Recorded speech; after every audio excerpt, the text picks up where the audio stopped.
बीड जिल्ह्यातील अंबेजोगाई तालुक्यामध्ये प्रियसीने बोलणं बंद केल्याने थेट तिच्या खिडकीतून तिच्यावर गोळीबार करण्याची धक्कादायक घटना घडली आहे। या घटनेत मात्र युवतीची घरची मंडळी दुसऱ्या खोलीत असल्यामुळे त्यांना कोणतीही इजा झाली नाही।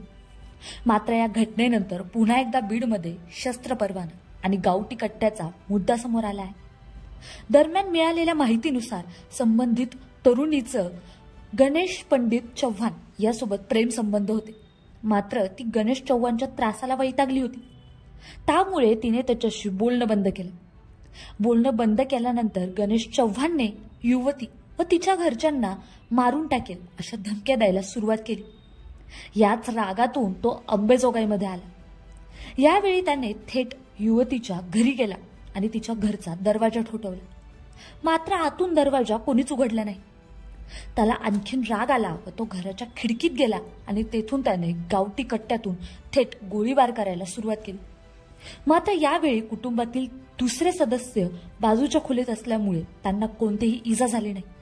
हा गोळीबार गावठी कट्ट्यामधून करण्यात आला होता। पोलिसांनी गणेश चव्हाणला अटक केली आहे। पण मात्र बीड जिल्ह्यात धक्कादायक घटनांची मालिकाच सुरू आहे।